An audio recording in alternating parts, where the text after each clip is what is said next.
সকাল বন্ধুরা, Snigdha and mom ব্লগের আরেকটি নতুন ব্লগে তোমাদের জানাই অনেক অনেক স্বাগত আর অনেক অনেক ভালোবাসা। তোমরা সবাই কেমন আছো? আশা করছি যে যেখান থেকে আমার এই ব্লগটা দেখছো সবাই খুব ভালো আছো এবং সুস্থ আছো। আমরাও খুব ভালো আছি। সকালে উঠেই দেখো রোদ ঝলমল পরিবেশ আর এক মাঠ ধান দেখতে কার না ভালো লাগে বলো। শিশিরে ভেজা ধানগুলো কিন্তু কাটার সময় হয়ে এসেছে। ওগুলো দেখতে দেখতে চোখটা প্রায় জুড়িয়ে এসেছিল, কিন্তু দাঁড়িয়ে থাকলে তো চলবে না। চলে এলাম মেয়েকে তুলতে। মেয়েকে তুলে ব্রাশ করিয়ে ওকে টিফিনটা করিয়ে দিয়ে তারপরে চলে এলাম কিন্তু একটু জামা কাপড় ভিজিয়েছিলাম সেগুলো কাচার জন্য। আসলে বেডশিটগুলো কিন্তু অনেক দিন থেকে নোংরা হয়েছিল আর মায়ের কাজের সময় হচ্ছিল না। আমি ভাবলাম যে আমি একটু কেচে নিই হালকা করে। তো দেখো ধীরে ধীরে আস্তে আস্তে কিন্তু সাবধানে আমি কিন্তু এই জামা কাপড়গুলো একটুখানি কেচে নিচ্ছিলাম। বাড়ির কাজকর্ম করা প্রথম দিকটাই কিন্তু একদমই নিষেধ ছিল ডাক্তারের কাছ থেকে, তাই প্রথম দিকে আমি কিন্তু কিছুই করতাম না, কিন্তু এই সময়টায় একটু আধটু হালকা ফুলকো কাজ আমি করছি। আসলে প্রেগনেন্সির প্রথম দিকে কিন্তু সবারই ওই প্রথম 3 মাস একটু সাবধানে চলাফেরা করতে বলে, কিন্তু আমার একটা আলাদা প্রবলেম ছিল। আসলে বাংলা কথায় যদি বুঝিয়ে বলি তো আমার যে গর্ভফুল ছিল সেটা নিচের দিকে ছিল, মানে অনেকটা গর্ভ যে দ্বার থাকে সেটার মুখোমুখি, সেজন্য ওটাতে কিন্তু অনেক বেশি রিস্কি ছিল আমার প্রেগনেন্সিটা প্রথম দিকে। কিন্তু এখন সেই পজিশনটা মোটামুটি চেঞ্জ হয়ে গেছে আর এখন স্বাভাবিক যেরকম হয় সেরকমই কিন্তু সেই জায়গায় চলে এসেছে। সেজন্য এখন একটু আধটু হালকা ফুলকো কাজ করলে কিন্তু খুব একটা তেমন অসুবিধে নেই। কিন্তু এই জামা কাপড়গুলো একটু কাচাকুচি করে দেখছিলাম আমার পিঠটা কিন্তু বেশ একটু লাগছিল, তাই মাকে বললাম জামা কাপড়গুলো ছাদে গিয়ে মেলে দিয়ে আসতে। তারপরে দেখো আমার মেয়ে আর আমার ভাইপোকে নিয়ে আমার ভাই বেরিয়ে পড়েছে আমাদের সামনে যে অঙ্গনওয়াড়ি আছে সেখানে নিয়ে যাবে বাচ্চাদেরকে ওজন করানোর জন্য। আর আমার ভাইয়ের বউ কিন্তু যাচ্ছে, কারণ দুটো বাচ্চা আছে ওদিকে ধরে বসতে হবে, সেই জন্য।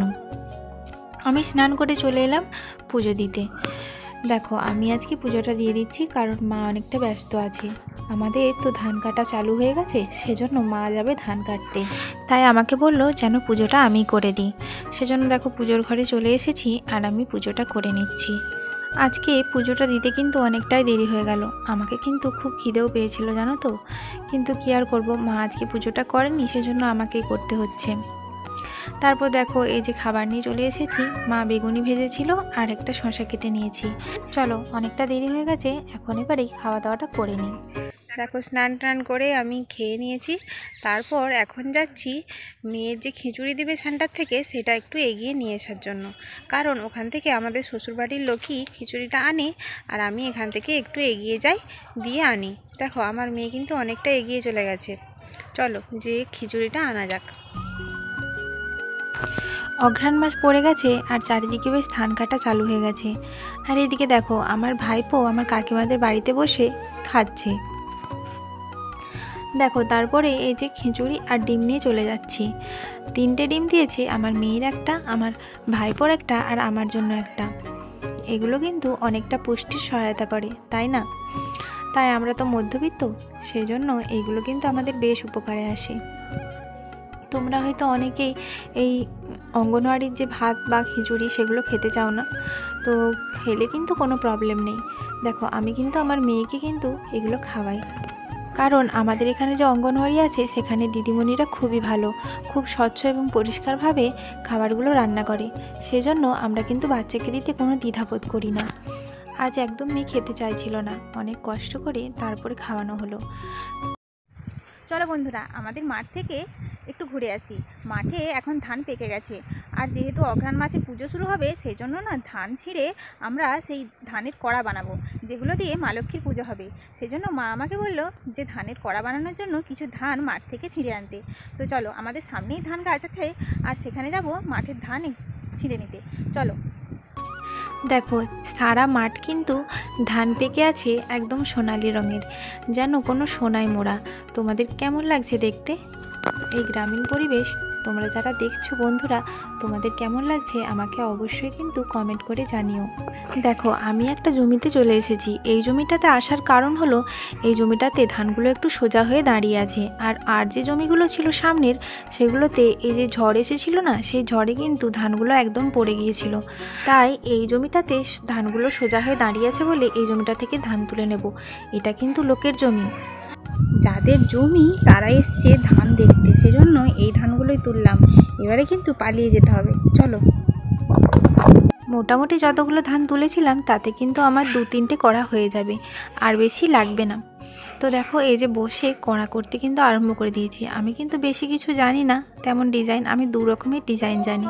তো প্রথমটা এটা করলাম, আর বাকিগুলো করব বলে আমার মেয়ে কিন্তু চলে এসেছে। ব্যাস হয়ে গেল কড়া করা। আর তো হবে না, এগুলো তুলে নিয়ে যে রেখে দিচ্ছি, পরে কোনো সময় করতে হবে। তারপর ছাদে চলে এলাম মেয়েকে স্নান করাতে। এই ছাদে 2টো বোতল রাখি রোদে দেওয়ার জন্য, কারণ এখন তো বেশ ঠান্ডাটা একটু পড়ে গেছে, আর এই বোতলগুলো রোদে দিলে কিন্তু জলটা অনেক তাড়াতাড়ি গরম হয়ে যায়। আর গামলাতে রোদে দিলে বা কোনো খোলা পাত্রে রোদে দিলে জলটা তেমন গরমও হয় না, কেন তো শীতকালে কত হাওয়া দেয়, সেই হাওয়াতে যত নোংরা এসে কিন্তু ওই খোলা পাত্রে পড়ে। সেজন্য আমি কি করি, এই বোতল 2টো ছাদে রেখে যাই। আর দেখো ছাদেই নিয়ে চলে এসেছি মেয়েকে স্নান করানোর জন্য। আর এখন শীতকাল তো অল্প জলে কিন্তু ওদের হয়ে যায়, বেশি জলের দরকার পড়ে না। দেখো স্নান হয়ে গেছে, এবারে মাথাটা মুছিয়ে নিচ্ছি আর ভালো করে একটু সর্ষের তেল মাখিয়ে নিচ্ছি, কারণ পায়ে হাতে এত ধুলোবালি জমেছিল সেজন্য একটু সাবান মাখিয়েছিলাম।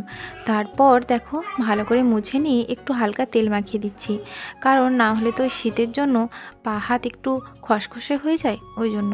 দিয়ে দেখো জামা প্যান্টটা ভালো করে পরিয়ে নিচ্ছি। সত্যি কথা বলতে এই প্রেগনেন্সি নিয়ে কিন্তু এই কাজগুলো সব দিন ভালো লাগে না করতে, মনে হয় কেউ যদি একটু করে দিত তাহলে ভালো হতো। কিন্তু কি করব বলো, ছোট বাচ্চা, তারপর আবার প্রেগনেন্সি চলে এলো, সেজন্য করতেই হবে, কিছু করার নেই। এখন তো তাও একটা বাচ্চার পেছনে আমাকে একটু নাকাল হতে হচ্ছে, কিন্তু পরে যখন 2টো বাচ্চা হবে আমি যে কি করব তার কোনো ঠিক নেই। সেটা ভেবেই মাঝে মাঝে কিন্তু আমার খুব বেশি টেনশন হয়, জানি না দুজনকে ঠিকভাবে মানুষ করতে পারবো তো। আর এখনকার বাচ্চাদেরকে তো জানোই কি যে দুষ্টু হয়েছে, সে আর কি বলবো, সারা দিন ধরে ছুটতে থাকে। তাও মায়ের বাড়িতে আছি বলে মা বা অন্য কেউ একটু লক্ষ্য রাখে আর আমি একটু বিশ্রাম নিতে পারি, কিন্তু শ্বশুর বাড়িতে থাকলে সেটা আর হতো না।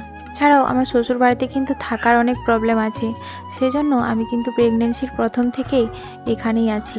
আর আমার মেয়ের বেলাতেও কিন্তু আমি এখানেই ছিলাম। যাই হোক, আমার মেয়ে কিন্তু সুস্থ সবলভাবেই পৃথিবীতে এসেছে, আর আমি চাই যে আমার দ্বিতীয় যে সন্তান আসছে সেও যেন সুস্থ আর স্বাভাবিকভাবে আমার কোলে আসতে পারে, কারণ প্রথম দিকে কিন্তু আমি অনেকটা কষ্টের শিকার হয়েছি, সেটা তোমাদেরকে কোনো একদিন বলবো। যাই হোক, তোমরা যারা দেখছো তারা আমাকে কিন্তু অবশ্যই আশীর্বাদ করো, আমার যেন ভালোভাবে সুস্থভাবে সন্তান পৃথিবীতে আসে। দেখো তারপর মেয়েকে নিয়ে চলে এলাম খাওয়াতে। ও কিন্তু আগেই মাছটা নিয়ে খেতে আরম্ভ করে দিয়েছে, দেখছো। মেয়েকে খাইয়ে নেওয়ার পর দেখো আমিও খেতে বসে গিয়েছি।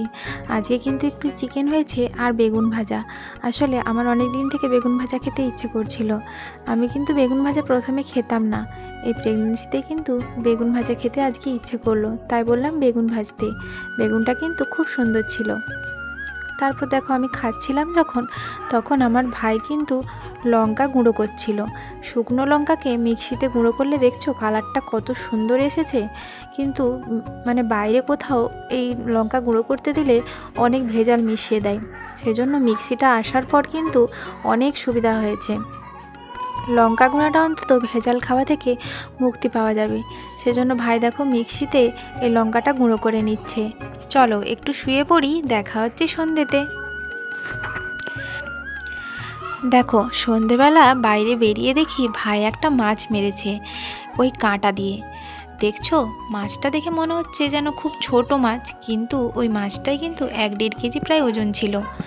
ওটা কিন্তু শোল মাছ। তোমরা কারা কারা শোল মাছ খাও বলো তো? আমি কিন্তু খাই, কিন্তু তোমাদের যে দাদা ভাই সে কিন্তু শোল মাছ পছন্দ করে না। শোল মাছ কিন্তু আম দিয়ে রান্না করলে ভীষণ ভালো হয় খেতে, জানো তো। তবে অনেক মাছ কিন্তু অনেক মানুষই খায় না, তবে এই মাছটা কিন্তু শরীরের পক্ষেও খুব ভালো। আসলে এগুলো জ্যান্ত মাছ তো, বাচ্চাদেরকে খাওয়ালেও কিন্তু খুব উপকার হয়। দেখো ঠাকুমা এবার মাছটা কেটে নিচ্ছে। আচ্ছা, তোমাদের সবার আজকের ব্লগটা কেমন লাগলো? আশা করছি ভিডিওটা তোমাদের সবারই খুব ভালো লেগেছে। যদি ভালো লাগে অবশ্যই আমার চ্যানেলটাকে সাবস্ক্রাইব করে দিও, আর কমেন্টস লাইক করতে কিন্তু ভুলো না। চলো দেখা হচ্ছে নেক্সট ভিডিওতে। সবাই ভালো থেকো এবং সুস্থ থেকো। বাই।